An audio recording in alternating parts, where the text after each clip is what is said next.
What's up, fellas? Today is episode 1 of the podcast of Sideline Shenanigans. I'm Reese. I'm Danny. Let's get started. So first, we want to talk about college football and NFL pick'ems. Yeah, You want to go over some go of the ahead and games? getting straight into these games, man. Go college first. We'll start It's coming up college. Saturday.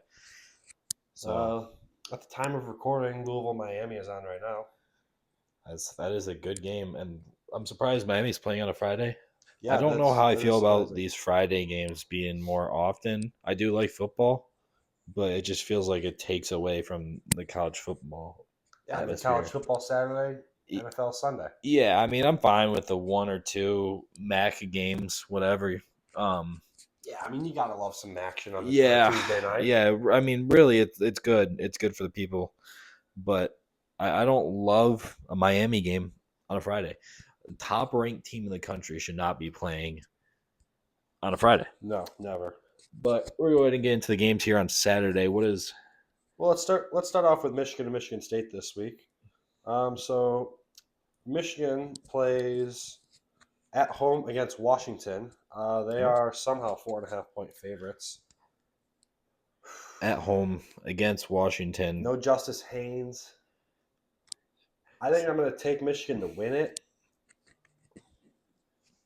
but I do think that Washington would cover the spread. I'm gonna have to double that. I think Washington coming into Michigan, it's gonna be a tough game for them. Give me Michigan, but I take them by 2. I think Washington covers the spread. It says 4.5, right?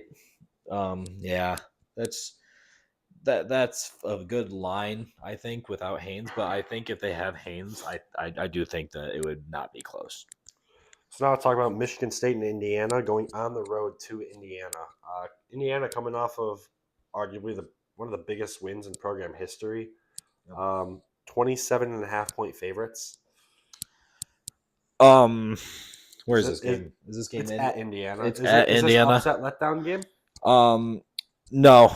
Jonathan Smith doesn't have what it takes to get the job Smith's fired when he comes into work on Sunday. I don't think Jonathan Smith. I think he has left in Indiana.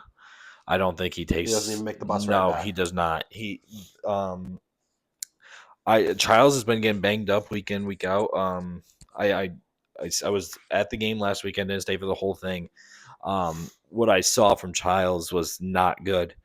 We can talk about his flashy plays that he does have every now and then, but that it's nothing special. Okay, he is nothing special.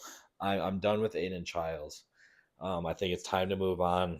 I don't think Childs stays if Jonathan Smith is fired, but we'll see. I see him entering the portal, possibly going to a smaller school. Like an ACC type of school? Yeah, I could see him ending up at pretty much anywhere. Maybe I could see him at a Clemson. I really could. A Duke even? A Duke would, yeah. Anything a little bit smaller. I don't think he's Big Ten worthy. He has the potential, but I think he's too stuck with Jonathan Smith and being in that. I don't think we run a good offense for him either. I mean, we have a great wide receiver in Nick Marsh, and Kelly's another great receiver. But he just doesn't have what it takes. He overthrows, underthrows. He has no pocket presence at all. He has potential, but I think his time is done at Michigan State. So now we have number 10 LSU on the road against number 17 Vanderbilt. Vanderbilt's the favorite. Listen, Vanderbilt can be the favorite all they want, but I'm taking LSU, and I'm taking them by a score. I think I'm going to second that one. I do think LSU. I don't. Vandy is good and all this year, but I don't know. I just think LSU has too much firepower. I mean, Vandy lost by 16 points to Bama. They did go on the road. They did. And it's hard to play on the road in the SEC. Very hard. But I do think that Vanderbilt is a little bit overrated. And I do think Pavia is good. I think he's a solid quarterback. I think that win last year against Bama is the only reason that they are still that they're relevant now. And that's good for them, good for the program. No, I mean, it's They'll awesome to see for the program. I mean, they'll Vanderbilt Commodores. That's my college football yeah. rebuild team. Yeah, it is, and you got to stay loyal to them, true to them. But they'll be in a bowl game. Okay, they're going to be in a really good bowl game. I think. I don't think they stand a chance against LSU. I think they will. If Vanderbilt punches, LSU's going to punch back harder, and I think that's how it's going to be all game. I think it's going to be bully ball. Give me LSU by 7.5, over 7.5. So now we have two potential game of the weeks. We have number 11 Tennessee going on the road to play number 6 Alabama. Alabama 7.5 point favorites. I feel like it's always a battle when these two play, and it's always a super high scoring game. Just no defense and all points. No, it will be all points, and I think Alabama just goes in and gets it done. It takes care of business. Yeah, I do. It is at home for Bama. We saw what Vanderbilt did there. I do think Tennessee's a better team than Vanderbilt. That being said, but I don't think Tennessee shows up for these games sometimes. It's gonna be close in the first half. Third quarter, Bama pulls away. Fourth quarter, Tennessee's just playing catch up. Give me Alabama money line. And the last college football game we'll talk about is number 20 USC, newly ranked, going into South Bend to play Notre Dame, who's ranked number 13 right now. Listen, I think Notre Dame. 9.5 point favorites for Notre Dame. I think that's a high line. I do see this game hitting the over though of 60.5. Yeah, that's a lot of points. It's a lot of points, but in reality, if Notre Dame is blowing them out, USC will score.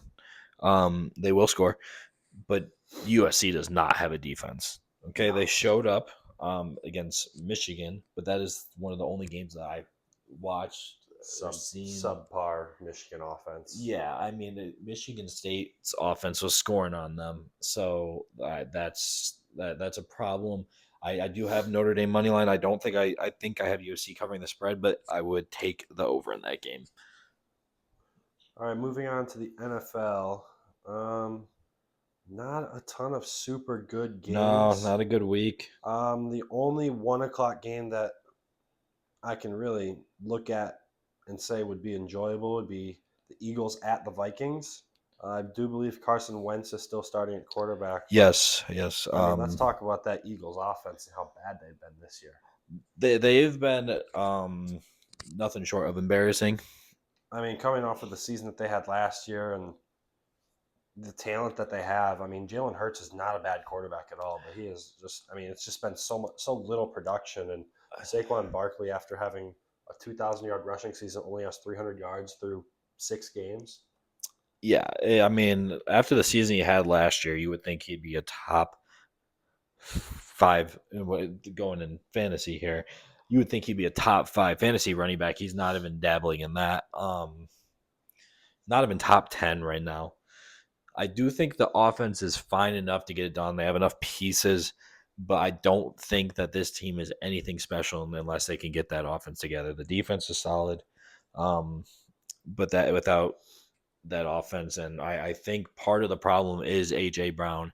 He is a locker room cancer, and I can't see them going back to back with him in that locker room, and he will be there. They're not going to trade him. You don't think he will be traded? I do not think he'll be traded. Let's say he does get traded. What would you say the top 3 teams that should go after him, or would be the top teams to get him? See, I could see the Steelers for sure. The Steelers going out and getting one. Yeah, they would love him over there. I know they were looking for a wide receiver over there. I think that's a really good spot for them. But when it comes down to it, I don't think he gets traded at all. You know who could use a good pairing is the Chargers. The Chargers could use a good pairing. That could be fun. Ladd is over there, okay, but he's not a wide receiver too. Okay, he's not. People don't like that take. They're not going to like that take. He's not a wide receiver too. But honestly, I don't see many teams wanting to have him. Yeah, that's fair. That's fair. A team that I would like to see, if he does get traded, I would like to see him in New England. him and Drake May with Stephon Diggs. I could think be that could be because there's really it only could be one a true lot of receiver fun. in there. It And could, I mean, Drake May is playing like a top 10 quarterback in the league, if not yeah, top 5. sure. I mean, that'd be very fun.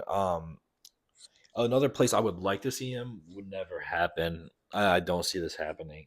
Would be the Broncos. Having him with Cortland Sutton, if he just plays football and is worried about not getting the ball as much, if he worries about that, he's going to be a locker room cancer no matter where he I goes. mean, that the Broncos would be scary with how good their defense is, too. Yeah. Yep. Let's see. What other games do we have here? Colts Chargers at 4:05. That should be a fun one. I mean, somehow Indiana Jones is top 5 Indiana quarterback in the Jones league is a this year. top 5 quarterback in the NFL right now. And I think it just, I don't know, but it could be the name change. Could be. I think going from Danny Dimes, it could be playing for New York. Could be. That doesn't be. help. Doesn't help anyone. That New York media is tough. For sure, and they're strong on him over there. No one's really harping on the Colts. They're not a team that's going to get. See, they're getting the love of like, yeah, they're a good team, but they're not getting the love of a 5-1 team. No, they never will. They never will unless they consistently do it, which they haven't been. They haven't had a quarterback. Yeah. Yeah, I don't think that they do go very far. I think that they'll be in the playoffs. I don't see them past the divisional round. I don't think they compete in the divisional round. AFC championship game. I don't think. I don't think they can. The AFC quarterbacks like Daniel Jones, he's having a good year, but I don't think he's ready quite yet for. No, I think he'll show up in a big step like that for sure. The showing up in the big time moment. First time. I mean, he's never played in the playoffs. No. Correct me if I'm wrong. No, I think he did. He played when I think Dable's first or second year as a coach there. Even with the better team, I think what wouldn't help though is expectations. For sure. Expectations. That's not going to help him because he's never had them. Right. He had them first couple years, right, with the Giants. Somehow. But I mean, he's getting it done. It's good for the Colts. I mean, they have Pittman. Pittman's needed a quarterback. Mm-hmm. Anthony, he was never a quarterback there. I mean, who even was their quarterback before Anthony Richardson was drafted? Can't even. I can't tell you. Minshew, maybe. He was there for a moment. I think he did take them to the playoffs. I want to say he did. But there hasn't been a franchise quarterback, and I think he can be a franchise quarterback there. And I could see them winning playoff games coming in the future, but just not quite this year. I don't see it this year. If they do make it to an AFC Championship game, I'd be stunned. I do think the pressure and the expectations would get to Mr. Indiana Jones. With that being said, we didn't really get into it, but I will take the Chargers in this game. Chargers at home. It's a long way from home for the Colts. I think I have been seeing a lot more recently. You watch ESPN, you watch whatever you watch or listen to. Indiana Jones is getting a lot of hype, and I think that's going to start creeping into his head. Coming back to reality a little bit. Yeah, and I think this is the game that really brings them back. Brings the question marks back. If Indiana Jones really is that guy. Yeah, and I don't think that's fair. I think if he has a bad game or a mediocre game, I think that's not fair to judge him. I mean, he's played 6 really good games. The only game they lost was a tight one against the Rams. Yeah, and the Rams are a great team. They are. Stafford's still balling out. Puka's amazing. A good defense. Devontae Adams is surprising me. I did think he had some in the tank, but when I saw him going to the Rams, I didn't think he had any left in the tank. I thought he was just on his way out. But it looks like he's found a good home for himself. I do not think him going to the Raiders was good. No. I never saw a world where that was good. I thought there was another world where he was going to play with Rodgers again. That world is I don't even count that Jet stint as one either. yeah. That was just No, that was brutal. no. I thought there was a possibility if in the off season that they would pair up, but it's never gonna happen. Which, by the way, fantasy owners should be very happy this week with Devontae Adams. Devontae Adams, yeah, he's gonna be the wide receiver one there this week. He's definitely a big time start if you don't already start him, which I think for the most part, he's start. He should be. I mean, if he's Um, not, I mean, you have to have a really good receiving core. yeah. Even if you don't flex it, maybe. If you are flexing and using a running back over him, then you got a really good team. But I don't think anyone's team is healthy enough not to be starting Devontae Adams if they're in a real league, which is a minimum of 10 guys. Let's see. Commanders Cowboys. That one should be a fun one. Divisional matchup. Cowboys have a really good offense, really bad defense. Yeah. Jaden Daniels bounce back game from that Bears loss. Yeah, I think it'll be a lot of fun. I do see the Cowboys defense just getting torn apart because they won't be able to stop Jaden Daniels. I think he's going to run around them, but I do think this is a high scoring game. 54.5 is the over. It's cutting it close, but if I was to say, I would say hit the over. I do think that there's going to be not a lot of defense. The Cowboys move the ball well. I think Pickens is going to have a great game. CD Lamb's back. He is back. CD Lamb Okay. was questionable this week, and from his recent injury. Was it a hamstring? I think it was. I remember the play because I was watching that game. He was lined up as running back, handed off, got hurt. I can't remember who it was against. Maybe you want to say the Bears. I don't know if it was them. I can't remember who it was against, but it was not ideal. He's big for them. Having him with Pickens, good for Pickens finding himself a new home. He's already tied his career high in touchdowns this year. Yeah, I mean he's doing good. He hasn't had a quarterback. With that being said, in Pittsburgh, there hasn't been a quarterback there. I mean, Russ played fine last year, but still just. I think he played fine enough. For him. Fine enough. I do think the Cowboys.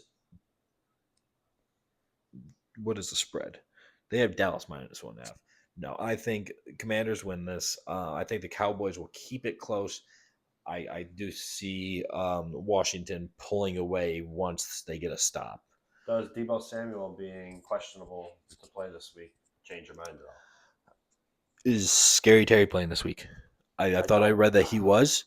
Not that he's been phenomenal this year, but I do think he was playing, if I remember correctly. So I do think that he absolutely is going to have a role. If Scary Terry is playing, he'll have a big role in this game. It does say he is out. He is out. Says he is out. I think Jaden Daniels finds a way to make it work. I don't think uses the legs a little bit more than the arm. Yeah, and I don't think that they have anyone to stop it. I don't think anyone on that defense is good enough to stop it. I think they'll be able to run the ball well, with more than just Jaden Daniels. But Jaden Daniels finds ways to make things work, and I think he's going to continue to do so. In the Monday night game here? Yeah, let's go to the Monday night game. The one that people care about. Lions Bucks. Okay. I do think that the Lions have the advantage here. They're the better team. Both teams are banged up. They're both banged up. I think this is going to be a little bit more high scoring for both teams than we'd be used to. I do think both teams score 30.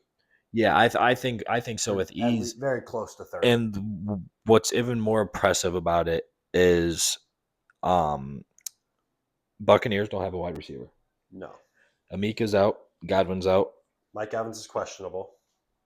It's not looking good. He didn't practice Friday. He didn't practice He didn't today. practice today. practice He today. was questionable yesterday, or he was Yeah. limited at practice yesterday. Yeah, so it's not looking good. He's trending down. Not that Mike No Bucky Evans, either. no Bucky, no. But the thing about Baker is he makes it work. Baker does make it work. Baker makes it work. He's cooking. He's my MVP. He's right my MVP. I don't see all the books have Patrick Mahomes being the MVP frontrunner right now, and they would not have him there if they did not just beat the Lions. This is the first time this year that he's been there at the top.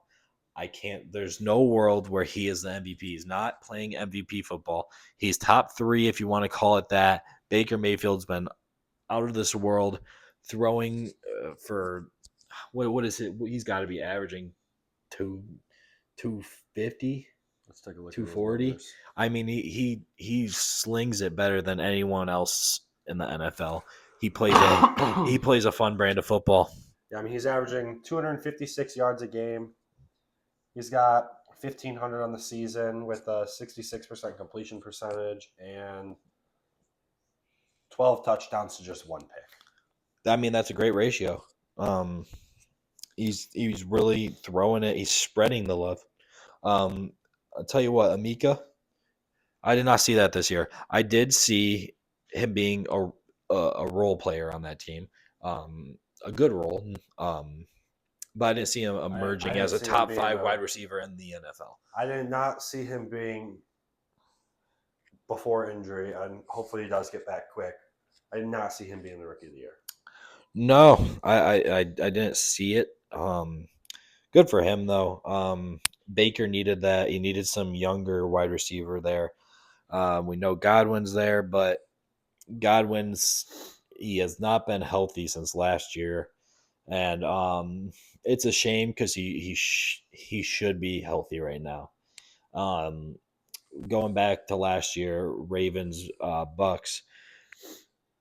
Other people have said this. Other people have disagreed. I'm on the side that he should not have been in that game down 10 under a minute left. At the very least, they shouldn't have been throwing the ball.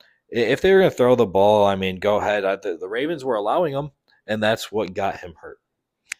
They didn't care if they scored because I think there was under 30 seconds. They had no timeouts. They had no timeouts. I think it was under 40 seconds when he was injured. Why is he playing? They were on their own. They were on their own side of the field. Yeah, they were before the 50. Yeah, and I'm not sure if they ended up scoring. I think they might have, but at what cost? You lost Godwin. Evans was banged up a lot last year. He seems to always get banged up a little bit. He's always questionable on fantasy. He always does. I don't see a world where he does it this year, though. I think this is the first year he does not get it. You think the streak ends at 9, 10? I don't know what it is, but I mean, he's a Hall of Fame receiver. I don't think that this is – I think this will be his first time not getting it, but I don't think last time was his last time getting it. I think he will get it. And I think he will get it with the Bucks. But with that being said, I do think Detroit pulls away with a couple stops, covering the spread of 5.5. With that over a 52.5, I think that's the easiest over of the week. Yeah, it is the easiest over of the week, and I do expect they both have some solid defenses, both banged up a little bit. Bucks offense is banged up a little bit, but I think I do see that being a higher scoring game, prime time as well. Moving on to MLB playoffs. Look, man, it's been hard to watch. I haven't watched much. It's still heartbreaking. It's been a tough deal, man.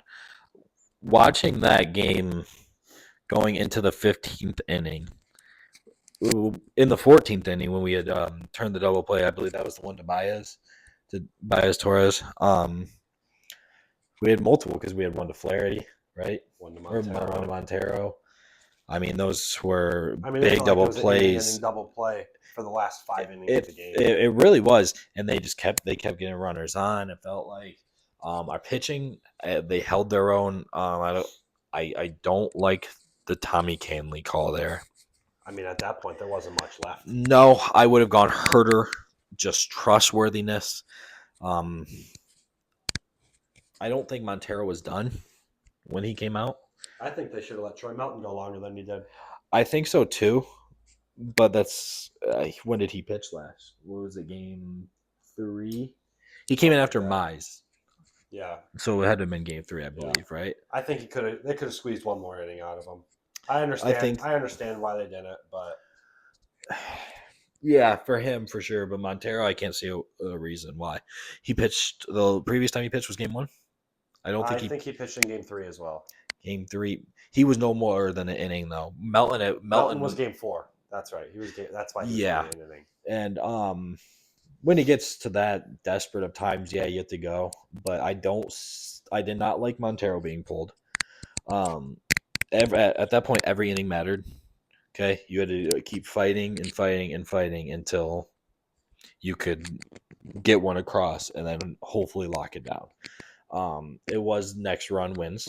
I do think if we go out there with Tommy goes out there with a 1-run lead, that game might be a different game. I think it's a whole different mindset. Just the moral of the team as well. Yeah, is just it's a whole different mindset coming out of the bullpen. It was a tough loss to see. I think I stared at that TV for a solid 10 minutes.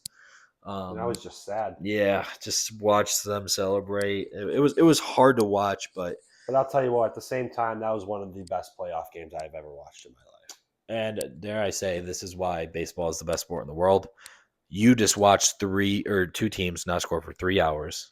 And enjoyed and it was the best baseball game you've ever watched in your entire life. I saw a stat. I think it was the most watched division series game since maybe 2011, 2014 maybe. Yeah, I mean, I believe it. But I will say it sucked because it went so late. It was in Seattle, so what time did that game end? Around 1 something, right? 1:15, 1:30. Yeah, the game was 4 hours 57 minutes long. Such a long game. They played 2 games essentially. We almost had an ALDS game 6. We almost had ALDS game 6 because ALDS game 5 ended in a tie. Yeah. It was a fun game to watch. I think I don't know how I feel because I don't want Toronto to win. Happy for Scherzer, what he's doing over there. I know what we saw was last night, 2 nights ago, the grit he was showing. Not wanting to come out of the game was something you don't see very often. Anymore. No. It's all about. And he went back out for the next inning after that. Yeah, he. You don't see a player argue with a manager like that. He's been doing it long enough where he can do that. I think it'd be a little bit more ballsy for a younger pitcher to do that, even if they're at their best. But I love the grit and not wanting to come out. Really shows that he cares still at his age. And that's just awesome to see. I saw his interview with Big Papi at the end of the game too. I mean, you can tell that he's still got a lot of time left too. Like he just loves having fun out there. Yeah, and I do see him retiring as a Blue Jay. I think he'll be there for the rest of his career. He's still got it. He's still pitching well. He's always had great movement on his pitches. His stuff is good. It's some of the best. He may lose velo, but you still have to hit him, and it's not an easy task to do. We're good for him, and I will root for Vladdy. Always been a big fan of him. What a postseason he's been having. I mean, he is just raking, and what he did to the Yankees. Oh my God, the Yankees are having nightmares. Criminal. I mean, they're gonna have nightmares about him until they play him again. Which good for him. I hope he wins the World Series. I hope it's not with the Blue Jays. I don't want to see the Blue Jays win. I don't want to see Seattle win. But does anyone take down the Dodgers? If anyone can, I think it's the Mariners. Really? I think the Mariners have a good pitching staff. I think if they are fresh going into the World Series, as fresh as they can be at least, end of the season, I think it could be good for them. I don't think Toronto has what it takes.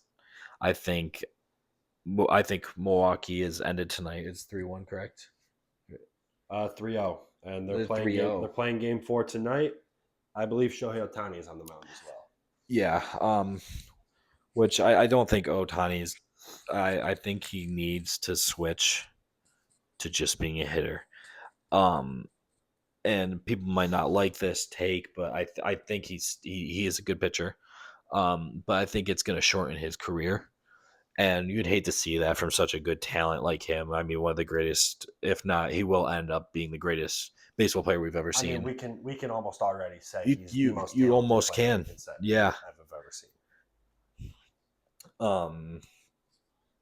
But I do think pitching, taking that out would be for his best interest. Now, let's just assume that the Dodgers hold on to their 3-0 lead and win one of the next 4 games to put themselves into the World Series again for the second year in a row. Yep.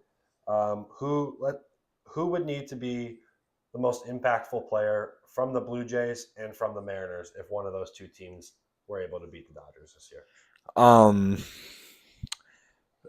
For Seattle, I really think it's Randy. He's got the postseason experience.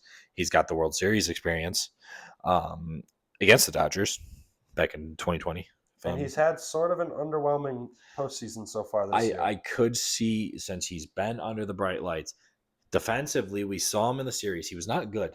He's only hitting 158 this postseason, and he only has 1 home run and 1 double. He is their leadoff hitter too, and I think if you have him on going to Cal and Julio, I think that's great. Polanco's doing good. I think he continues doing his own thing there. But I think it all starts at the top, and he's going to continue to be the one hitter. He's got to get better defensively. He's fast. He takes terrible routes to balls. I think his arm is underperforming as well. Not that we've seen much of it, but I don't think his defense is a special. I think he's got to step up to the plate and really do some damage. I'm going to choose Jorge Polanco. I mean, he's already had a pretty solid postseason so far. He's been one of their best players so far this postseason with multiple clutch home runs this season. And it just adds so much more depth to that already deep lineup for the Mariners. And if he is going, I think it elevates the rest of that team. I think so too. I do think that's a good take. I think he's going to continue doing his thing. He's raking right now. But I will say the top guy gets it going, and I would not mind seeing Polanco being that top guy, the top hitter. Putting him at the switch, yeah, back-to-back switches at 1 and 2. I think it could help Randy a little bit, being moved down a little bit, maybe past Naylor. I don't think that he can get it done. He hasn't proven it yet, but in the past he's proven it, and I don't think he's done yet. I think you can't take him out. Obviously, he'll be in no matter what. But I don't mind Polanco at a 1. I think it's good to have 2 switchies back to back, get a little speed on the bases. You lose a little bit of speed, but Polanco's. I mean, he's no scrub. No, that's for sure. No. As for the Blue Jays, that's a tough one. I don't think. I mean, at this point right now, it really feels like Vladdy, Springer, and company. Yeah. I don't think their offense has what it takes. I'm surprised that they've came back.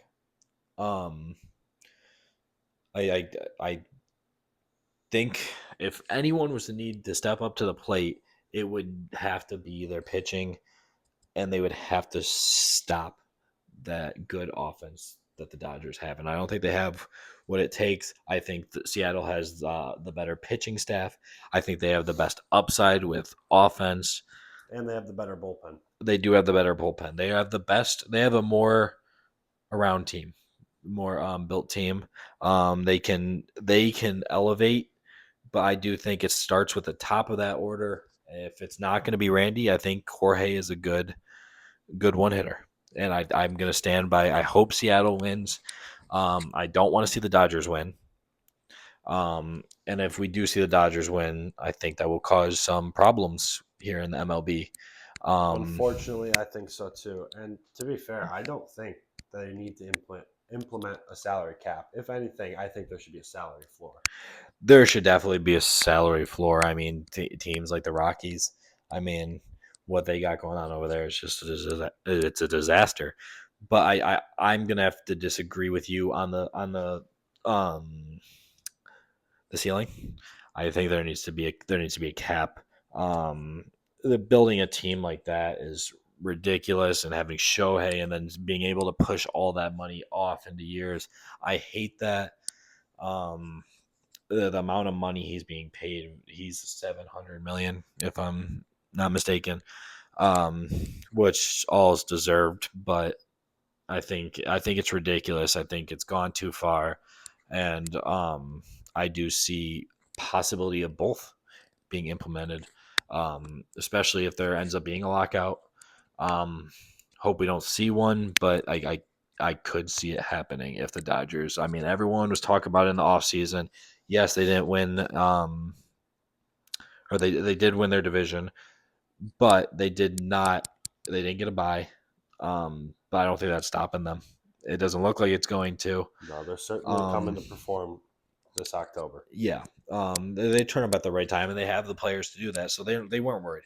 They weren't. I'm sure they would like to have the bye, but not everything goes your way.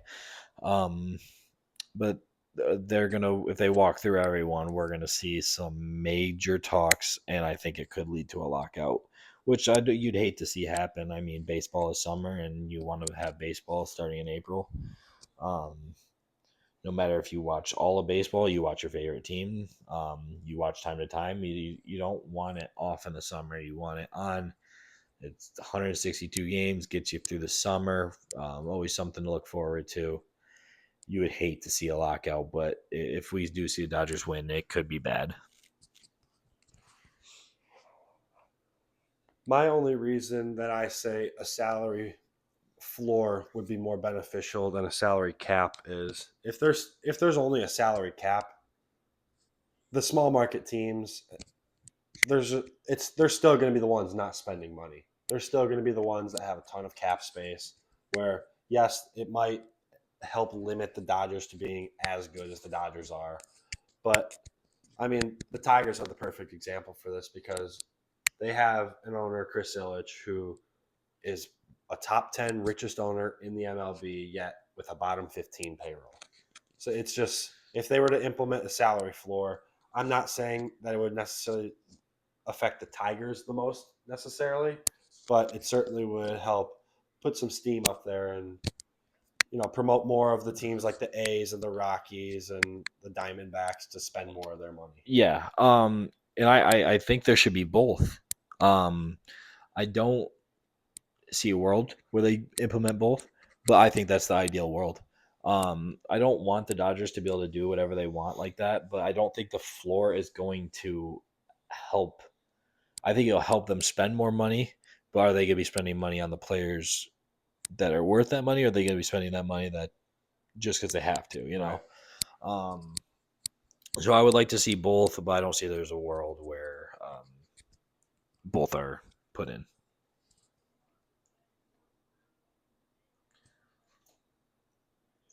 Let's talk about the NBA season starting. Um, this is definitely not our highest knowledge, but we are Pistons fans, and we are excited to see Cade. He's been showing up. He showed out last season. Um, he's got a few things he needs to improve on. I mean, if he gets himself a nice three ball, Yeah, he can be a very, very dangerous player. yeah, for sure. I think he steps up a little bit more on defense. It'll help. I think he is an MVP caliber player without. He's got the tools for it, but I don't think he's built yet for it. But I could see Does him he winning win one one. within the next 5 years? I say yes. Um, I say he has a season for one. I'm gonna take that Not back. necessarily win one, but he's in I the talks of a top there three will finish. always be a bias to top market An teams. SCA, It's Joker. always going to be that, and even if they are having a better year, you know, it's never going to go Cade's way. So Cade just needs to do what he needs to, not worry about that ever. We saw what the Pistons did last year. They scraped, they clawed. Injuries didn't help. Missing Stu, Beef Stew was Ivy. Ivy didn't help for sure. But we were fine without him. We were not fine without Stu. We could not guard. Jalen doesn't have what it takes defensively. Not for a full 48 minutes. No, and he can't guard an athletic big man. Which, by the way, I think he needs to be the biggest step up out of anyone on that team if the Pistons want to make that big leap this year. For sure. And I think he can. I need to see him guard the perimeter better. We see bigs are at the perimeter now. And I don't think that he can guard that. So Stu being healthy, I don't like that we didn't really get another big man. I would like to see maybe a name be tossed in during the year. I would love a big man tossed in there at the trade deadline. Yeah, for sure. I mean, obviously, you got to love the name Giannis. Yeah, Giannis would be. It would help. It would help around the perimeter because Giannis can guard all five if he really wanted to. But when we need him, he would be able to guard that cat. Out there. If things get sticky, you always will have Jalen there to help out inside, and he's a great inside defender, but he can't keep up with these athletic bigs. And Cat showed that in the playoffs, and that's why Cat was their I would say their most dominant player MVP of that series. Yeah, he's definitely their player that we could not stop. I mean, the West is going to be a gauntlet this year between Denver, Dallas, Golden State, LA, San Antonio, OKC, the reigning champs. I mean, that's going to be a tough. Whoever comes out of that West is going to be. The West is just so much more built than the East, and it's been like that for a long time. I mean, it's been like that. Yeah, it's been like that for a while, really, since we had the Rockets, the Warriors dynasty, the OKC Lakers, when they were even before the SGA era. The Clippers always kind of been up there too. They are really strong over there. The Suns for a minute. What am I thinking of? Denver. It's just they're just so much more deep in the West. The West is a better conference. I think the bottom end teams, Memphis, is better than the 7 or 8 seed. In the East. Yeah. I mean, realistically, I only think that there's, with the injuries of Halliburton and Tatum, I really only think there's 3 or 4 teams that could even sniff coming out of the East. Sure. Here is one of my hot or not, first one of the channel. Do you think it is a hot take Steph Curry to be the MVP this year? You see, I wouldn't say it's hot, just because he has the ability to drop 30, 40 a night just off of the 3-ball. Mm-hmm. I mean, he's one of those players where I was just talking about this the other day, but he's one of those players that he's like a pocket passer in football. Like, he can play the game until he's 45, just because he's able to. If he's able to knock down a 3, he'll be able to play for as long as he wants. Yeah, I see that. That's a good analogy there. I do think that having Klay Thompson in the past and Kevin Durant, that would definitely help with the MVP. But he does have Butler there. I believe Buddy Hield is still there. I want to say. I do remember. I think they might have been the oldest starting 5 going into this season. Because they do have Draymond. I don't know who their center is. But I do think, and you could call this one a hot or not crazy take. I'm going to guarantee you that he's in the top 3. That one might be a little hot. I think he can win it, but Guaranteeing he's in the top 3, I do think that one's a little hot. Yeah, for sure. He's got plus 20,000, right, for his odds to win the MVP. That is, and I don't think that's a terrible bet. But the problem is he is a little bit older now. He does struggle to stay healthy. Can he stay healthy long enough If he to can be stay healthy for eligible? 82 if he can stay healthy for 70 games, I think he has a real shot. Yeah.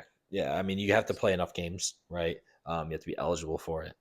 I think I hope for him. One of the greatest to ever do it, greatest point guard to ever live, best shooter to ever live, and no matter what, he'll go down as one of the best basketball players of all time. Um, I do think his off court drama right now could have a good factor in his play, or it's going to have a really bad factor in his play. I don't think there's a world where it's in between. I'll tell you what. If he plays half as good in the NBA this year as he did breaking 50 with Bryson, I'll lock in that MVP bet any day of the week. Yeah, he's electric. On the golf course as well. And that's awesome to see. He is really one of one Steph Curry. Here's a hot or not for you.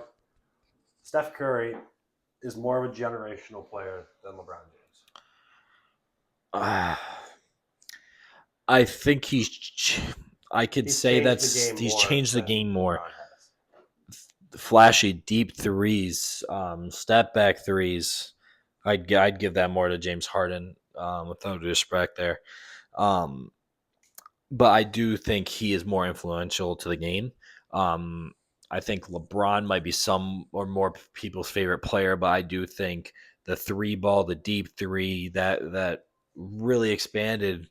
I can shoot from everywhere with Steph Curry, and expanded the game. I think it was more. He's more influential to the game of basketball than LeBron James is, especially to the youth.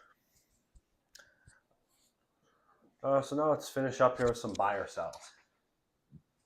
Buy or sell? Okay. You want to go first? Oof, I'm gonna have to think about this one. We'll start off with an easy one then. We'll start off with something fantasy football related. Buy or sell Rico Dowdle. I do think Chuba stays, struggles to stay healthy. That is, I think he's a good. I think the scheme they have for him is better for him than it is for Chuba. I'm buying stock in him. I do think he will become the starter by the end of the season, or he will officially be the starter for the rest of the season. Yeah.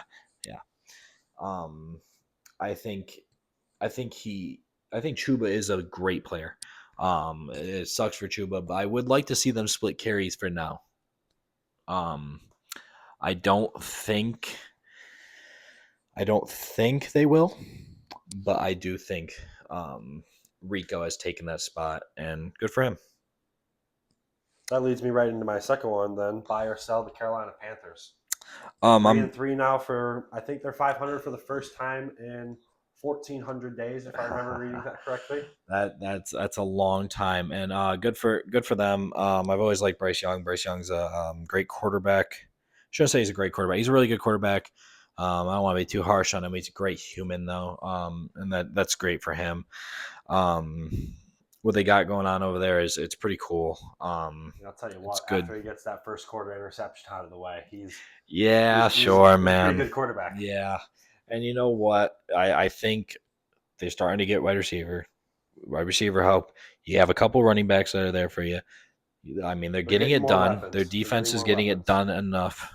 I think within the next 2 years, Bryce Young is a top 10 quarterback.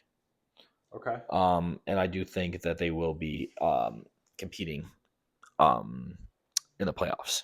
I mean, he certainly showed it in college, and he's shown some flashes in the NFL that he can certainly be one of those top 10 guys. But I don't know if I'll necessarily say he'll be a top 10 guy just because he is undersized, and there still is quite a few problems over there in Carolina, and how long can he maintain it? But I would love to see him be one of those top 10 guys for sure. Yeah, I I think, and I think that he could be a top 10 quarterback. I don't know if it's with the Panthers though. And I can see him in other spots. I can see him in Pittsburgh. We all know um, that Aaron Rodgers does not have a ton of time there. I think Um, he's retiring after the season. I could see that too. I could see that too. I feel like I remember seeing that on Pat McAfee. Is this really his last year? Pretty sure. Um, will he do some offseason BS again, or is he That's going to grow inevitable. up? That's inevitable. Yeah, it really is. It's sad to see. I mean, he's 40, One? 41, 41? 42, something. He's 40, 41, 42, in that range. Um, Sad to see they still doing it, but who's to say he's not just like LeBron, though? LeBron does the same stuff. I mean, that goes back to that pocket passer point I made earlier. I mean, he was able to scramble a good amount back in his day, but I mean, if he can, he showed it yesterday in that Thursday night matchup too. I mean, he threw a 70-yard bomb. I mean, Yeah, he's always had the arm. he's always had the arm.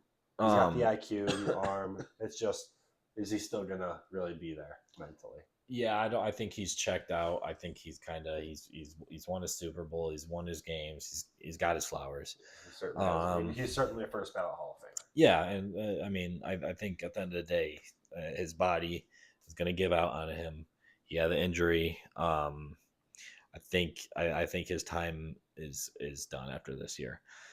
We're gonna turn away from sports here, and um I'm switching up from sports, and we're gonna go into food here. Um, Buy or sell Qdoba. I'm buying Qdoba all day. Okay. I think it's so much better than Chipotle. That's a real hot take there for most people I know, but I like the meat more at Qdoba than I like it at Chipotle. I like the flour tortilla better at Qdoba than Chipotle. I'll tell Yeah. you what though, Chipotle does make themselves a good bowl, but I'll take my tacos or a burrito at Qdoba over Chipotle. I take the Qdoba bowl any day of the week. I think it's better. I don't like the way Chips Bowl is shaped. That's fair. It's not for me. But I think the way that Chips Bowl um scrapes at the bottom bothers me. I've had times where I have scraped parts of the bowl, and I've seen it Yeah, way worse no, online through videos, and it's yeah, absurd. I can definitely get on board with that one. I Qdoba also has. I don't know how big you are on this. Qdoba has both kinds of queso, and that's awesome. I like the three cheese more, but I will go time to time queso Diablo, and that's awesome. It is a little bit spicier. It definitely is only a bowl. It only goes in the bowl. Um, I I I don't know how many people do this, but I do mix my salsas together, and I will have probably Interesting. two salsas in there. I like a salsa verde, so that's very good. That's my favorite to go to. I like getting corn in there, a corn salsa, um, and a pico usually goes in as well.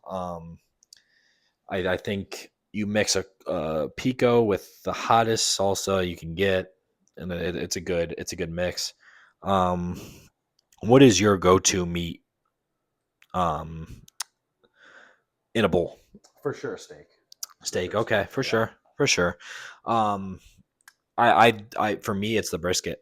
Brisket's The good. brisket is Brisket is good. phenomenal. You know, I would love to know how many people go with the beef. Yeah, I can't remember I too many times I've heard someone ordering the beef. I think it's a psycho move. It might be. It might be. I mean, if you're getting the beef, just go next door over to Taco Bell and get yourself. I mean, does it belong in a bowl? It doesn't. Here's the thing. I think you can get it in a taco. I don't think that's a You crazy can get it in a play. taco salad even. You can do that. But is it crazy to say it doesn't belong in a burrito either? That one might be pushing it. I think the burrito size for itself is too big. I know you got whatever else you put in it, but some people will go small. They don't like a ton of stuff in their burrito, and then if you go with the beef, I think it's crazy. I really do. Um, That being said, I do think that the burritos are overrated from both places. I burritos are they're okay. I I'd think rather have a taco. I'd rather have have two a tacos. taco. I'd rather have a taco. And the way that they're just the way that they fold them, it seems like neither place has got it together. I mean, it feels like you're spilling a lot. No matter what. You are. You really are. You have to stay concentrated, really concentrated if you don't want to spill anything. So the bowl is easily the better play. You can dip your chips in it, and I know that might be crazy for you, maybe not. But I do It's not dip too my bad. I'll go for a scoop in my bowl, and I love that. Um, so I will sell burritos this week. Yeah, I think I'm gonna have to double down with that one. I'm not selling burritos as a whole. I'm selling burritos from there. I'm selling burritos from Taco Bell. Um, I don't like those style of burritos. I think it has to be from a real Mexican restaurant for it to be a good burrito. What else we got here? Got any more sells this week? Any more buys or sells? I can think of one. What's Buy that? or sell Joe Roth on TikTok. Um, lately I've been selling him. Really? Okay. It's not. I'm selling him as a whole. I'm selling him as of late. I think he's not putting out as much. I think the fame got to his head a little bit. I think the favorite got to his head a little bit. He knows that he's everyone's favorite, so he's Life select happened off. a little bit. Life has happened a little bit for sure. I'll give him that. Give him credit for what he's done in the game, the TikTok game. He's still top three. He's probably still one. He's certainly the GOAT. He will go down as the greatest of all time for sure. I don't think anyone's close in the career. Career wise, no, there's no chance. Do I think I think there's TikTokers that are closer in a current ranking. I would still have him at one. I would put Ben Houselog. Ben Houselog is good. He is my two right now. I go to Wyatt's World for three. Wyatt's World is good. 4. Brand's good. Brand is great. Brand is my 5. I go anytime 0 over Brand. Anytime. I can't think I've ever seen a video. No, of 0. Oh, okay. I'm taking anytime, any day of the week. I'm taking 0 over Brand. Okay, that's on me. Yeah, no, for sure. Yeah, hands up. Deserves to be. I got another sell. Probably my last one. Probably the last one for the week here. I am. Well, I have a buy too, so we'll get into that. But I am selling any new rap. There is not a single song that comes out that, like back when we were in high school, there would be songs, we'd be dropped, we'd be excited. We see names that we liked then. We could even still listen to some of their stuff now. You see it drops, we're not interested. I'll tell you what, early 2020s, late 2010s, Polo G, Lil Uzi, Juice WRLD. Just phenomenal. I mean, those are some great times. I mean, they're really good. I'll definitely take the Eminems and Drakes, J. Cole, I'll take any of them over that group. Yeah, for sure. But I'll tell you what, being in high school during that time, those are some great hits. Really you pumped up before a game. Really get you through a hard time. Yeah, I mean, they can fill all sorts of moods. Yeah, they were good at what they did. I think the only one really scraping and clawing right now out of that is the Kid Leroy. And I don't even think you can consider him rap. No, he's had some rap songs, but especially not anymore. Right. Well, when he was a little bit younger, he was a little bit more rap. Yeah. I think he's kind of like the R&B, hip hop now. Yeah, he's definitely shied away from it. I don't think it's his style anymore. I'll tell you what, I think he's found himself a genre to call his. Yeah, and it's been working real well. It's his now too. He owns it. Yeah, I don't think there's anyone better than him in the R&B game right now. He's. I mean. Of the new age guys, at least, he's definitely number one right now. Who would you put over him currently? Of the new age guys? Just total. I mean, right now, the only one that you could even make the argument for would be Drake in the R&B category. Would you put Drake over him currently? Currently, I still would. It's getting closer, but I do think... Is that whole catalog? Whole catalog, yeah. Whole catalog, I go Drake for sure, but currently I would go Kid Laroi. Within the last 2 years, call it. Yeah. I do think I'm still taking Drake, but Mm. depending on, I know both Kid Laroi and Drake have a new album coming out within the next month or two. Yeah. So I think that can really change up the rankings of the last 2 years. So we'll come back to that come time after we listen to the albums. I do think that the Kid, we're gonna have to agree to disagree on this one. I think the Kid Laroi has the better current last couple of years catalog than Drake does. And I think alone what carries that is nights like this. I mean, you want to talk about a terrific, it's a good track.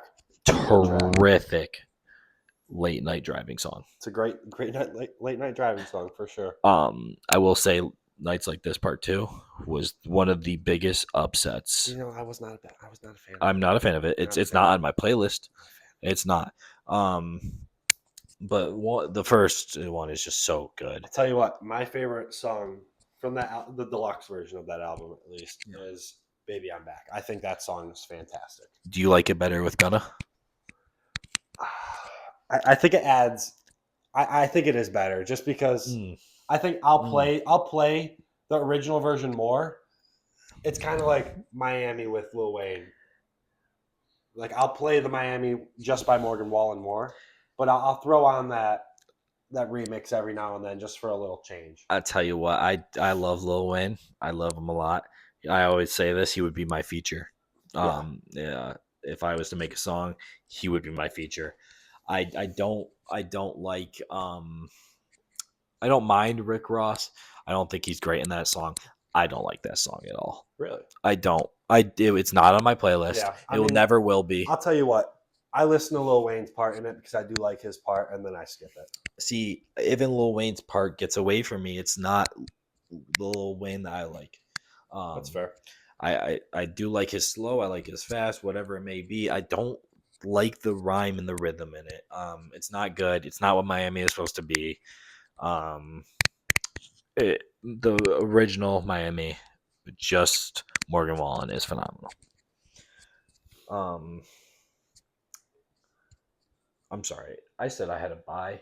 I have one more sell before we go here, folks. I'm selling these Monday night 10 o'clock games.